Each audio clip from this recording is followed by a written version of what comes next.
5, page 4. We're going to be taking a look at allergies. So what are allergies? Is our aim. Do now, what is the relationship of antibodies and antigens to each other, your body, and pathogens? Please pause the video here so that you can write your response on your paper.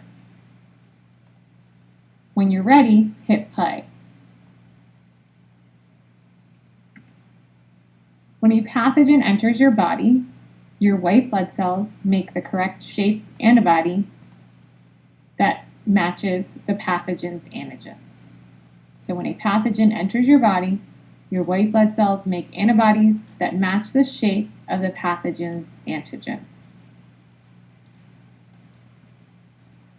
So what are allergies? So we're going to take a look at some popular allergies that exist to talk about what they are, why people have them, some dangers of allergies, and how we treat them.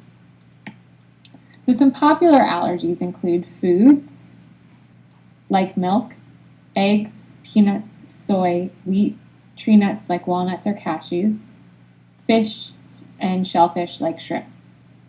Other types of allergic reactions include insect bites and stings, so some people are allergic to bee stings. There could be airborne particles that people are allergic to, like dust or pollen, mold or mildew, and even animal dander. There could be things that people ingest, like medications, or even inject, like medications, that people might be allergic to. A lot of people are allergic to, for instance, penicillin.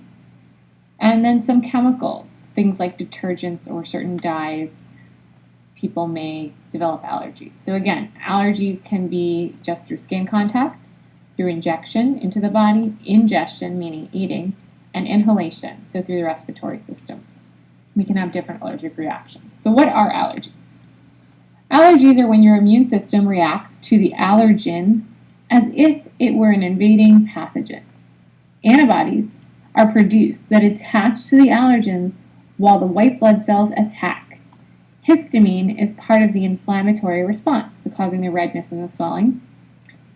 It's what causes the runny nose, sneezing, and other allergy symptoms. So you can see here a picture of a mast cell, which is a type of white blood cell, and as it attaches to, say, pollen through its receptor, it's releasing the histamine, so it's causing the sneezing and the runny nose and other allergic symptoms.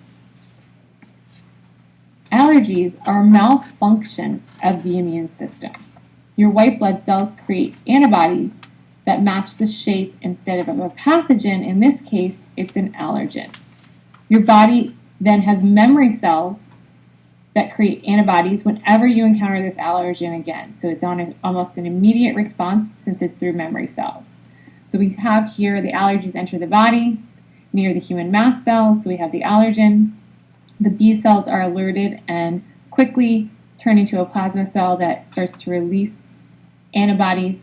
And again, we're going to have the histamine released by the mast cell. So why do people have allergies? Well, scientists don't really know for sure, but it's definitely a combination of both your genes, so the genetic information you inherit from your parents, as well as the environment that you're exposed to. Normally, your immune system fights pathogens. It's your body's defense system. But in most allergic reactions, it's responding to a false alarm. Pollen will not reproduce in your body and try to take over your cells like influenza will. So again, it's an overreaction of the immune system.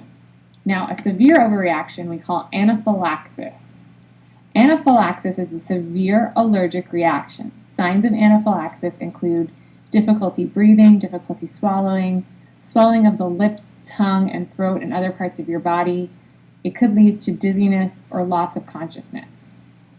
Anaphylaxis must be treated immediately to prevent somebody from, again, not being able to breathe, so that we are looking for things like Benadryl and some other antihistamines, which gets us into how do we treat allergies. So antihistamines, as I had mentioned, especially if someone's undergoing anaphylaxis. There's also some topical nasal steroids that people use, so nasal sprays. There are some decongestants, so different medicines that will, again, prevent the excess mucus buildup. And then there's immunotherapy, which is allergy shots. Now, allergy shots work to slowly build up a person's tolerance to an allergen, but has to be done very carefully to not cause an overreaction. So if we look here, this is how the antihistamine would work. We see before the drug, we see how the skin is red and swelling because histamine receptors are attached to the area of allergic reaction. Now, antihistamine acts in a competitive nature with histamine for the same receptor site and basically blocks the histamine from its own receptor. So therefore, it's reducing the allergic reaction by blocking the histamine from binding to the receptor.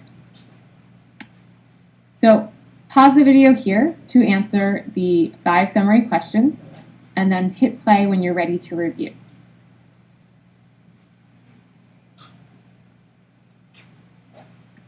So let's review. So question number 1. We're trying to think about, again, why your immune system attacks allergens. The immune system attacks allergens because they're foreign. They're from outside the body. Number 2, examining the diagram, explain how antihistamines are able to prevent allergic reactions. Antihistamine are able to block the histamine receptor because it mimics histamine's shape. And number 3, what causes a person to have allergies? Again, it's both genes, so what you inherit, as well as the environment, things that you're exposed to. And number 4, explain why allergies are considered a malfunction of the immune system. It's because the immune system is overreacting to something that is not a pathogen. Number 5, explain why a vaccine would not help prevent allergies. A vaccine would cause an allergic reaction because it actually contains the substance that you are trying to protect the person against.